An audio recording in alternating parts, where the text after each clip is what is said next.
Siyempre, Oo. buti naabutan kayo. Oo. Ba't dito naman sila yung bahay ni kapatid kong Oliver? Dapat dito ho, sa gitna namin. Sabi ni Nanay Ansing, nag-usap na daw kayo, kaya pinalapit niya dito sa bahay Hindi niya. pwede yan dati Franke. Wala yan dati Franke. Hindi pwede yan. Kung wala si Kwan, si Oliver, baka aangkinin naman itong bahay. Ipatigil itong Honda de Franke, itong bahay. Paano to mga kababayan? I-stop daw to, sabi ni Kuya JJ. Ito na ba yung sinasabi ko eh. Nanay Ansing, Dati Franke. sabi ni Kuya JJ, pa-stop muna tong bahay daw. Bakit naman? Eh, sabi niya, urong daw doon. Ay, nandyan na, hindi pwede bang iurong pa? Hindi pwede.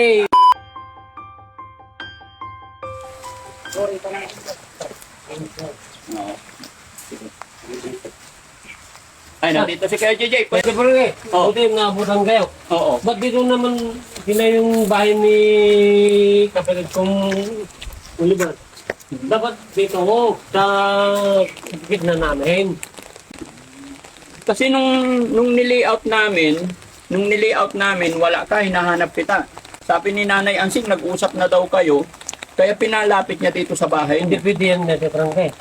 Dapat dito sa gitna namin na pinatayaw. Bakit? Ay, wala yan dati Franke. Hindi pwede yan. Sabi niya, dito sa gitna.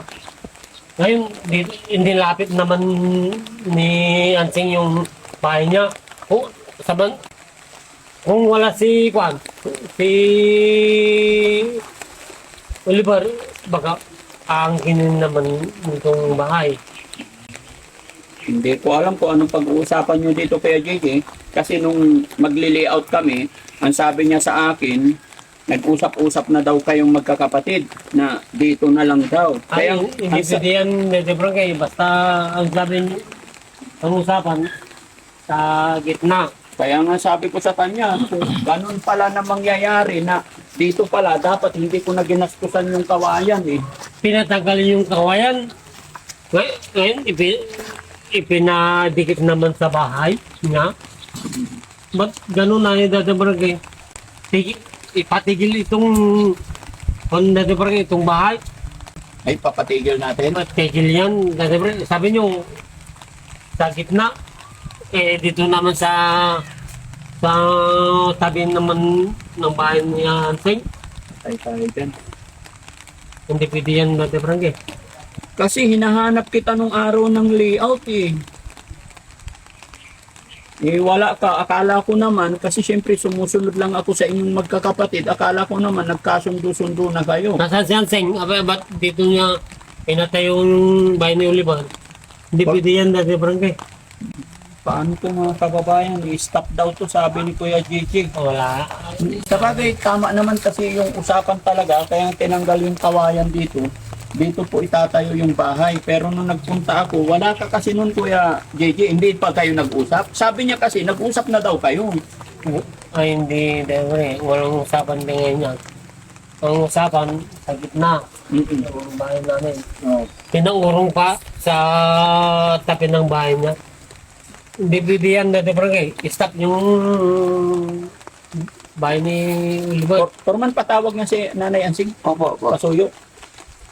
Ang problema. Hindi pwede yan, Dede Frankie. Eh, nakasimento na. Tingnan mo, mataas na yung simento. Ano yun, basta, hindi pwede. Na ganyan ng sitwasyon. Sabi niya, usapan dyan. Sa gitna. Nurong sa bahay naman niya. Hinikit pa. Oo. Hindi pwede yan, Bakit ganyan. ayaw mo makadikit kay Nanay Ansing? Ay, hindi pwede, Dede Frankie. Baka nagdikit ng bahay niya, gagawin niya yung bahay niya, yung mga anak niya. Baka yun ang gagawin nilang bahay nilang mga anak niya. O kwarto yung mga anak niya. Ay, sakit sa ulo ko guys.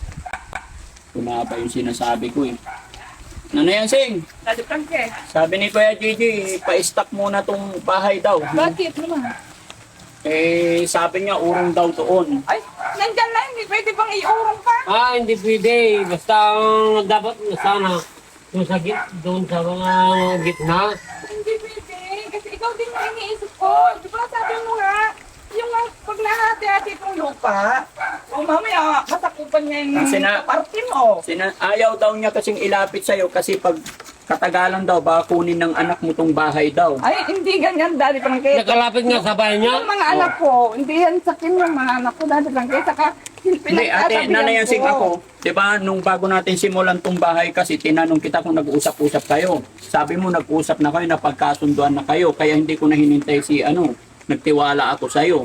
Pero ngayon, ito, pinapahinto niya, pwede mag-usap kayong magkapatid. Hindi kasi narinig ko naman sinasabi niya, pag nahati-hati ito, siya din naman yung iniisip ko, Daddy Frankie, pag Kaya nahati nga, ito. sa akin walang problema sa akin. Kayo mag-usap magkakapatid kung anong... Ang usapan sa gitna, kaya tinanggal yung kawayan. Opo.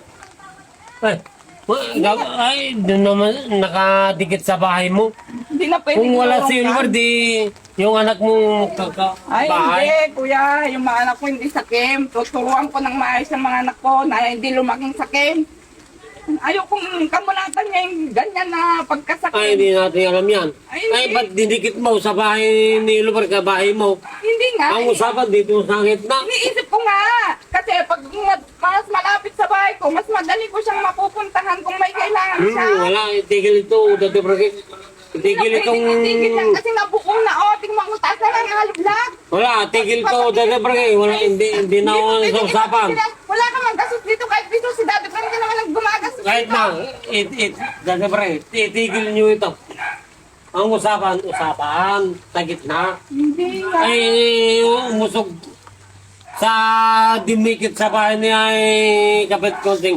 Wala yan, wala. Sa aangkinin niya yan. Ay, hindi. Hindi, Ang Dad, tingin mo. hindi ganyan yung iniisip ko, kuya. Iniisip ko yung kabutihan ng kapatid natin. Kayo, ikaw wala ka mang pakialam sa kapatid natin. Eh. Ako lang lagi ang Ang usapan nag-iintindi. dito, Sino ba, tinanggal yung- sino ba yung nagpapainom ng gamot sa kanya? Ako. Ikaw ang nag-aanda ng pagkain niya. Ikaw, kaya mong gawin yan? Hindi, ang usapan dito sa kaya ko naman yung ako naman nag-aalaga noon. 20 years nga ako nag-aalaga sa kanya. Nandun, inalagaan mo nga nandun naman sa kulungan. Eh, talas inalagaan ko, hindi naman namatay. 20 years inalagaan Kaya ko. nga, wag na nating iano. Ngayon, nasataayos na lahat. Andiyan si Daddy Frankie na tumutulong sa kapatid natin. Laking Pero pasalamat na natin. dito sana sa gitna Huwag ka nang natin. gumulo. Hindi sa tabi ng bahay mo. Sinabi ko nga, para pag kailangan niya ako, madali ko siyang puntahan. Kung ano yung pangangailangan niya, kung ano kailangan niya. Ang sinasabi kasi niya ni Kuya Gigi kasi Ate Ansing sa lupa na daw niya dito. O di ba nga, sabi mo, alam ba mo kailangan ng anak mo, apo mo, o di meron ka pang space. O ano pang gusto mo? Ang usapan sa gitna. Hindi, sinabi ko naman sa kanya kung alam ko lang na ganun pala, dito pala, dapat hindi ko na pinakialaman yung kawayan, kaya nga napatagal yung pagpapagawa nito dahil sa pagpapatanggal ko ng kawayan. Tapos ngayon nandito na, tapos papausap. Magganito na lang Kuya JJ, Ate Ansing, medyo pag-usapan na lang ninyo ulit. Sige, susundin ko yung sinabi mo na i-stop muna. Pero kapag mag-usap muna kami, at pag alis ko, mag-usap din kayo.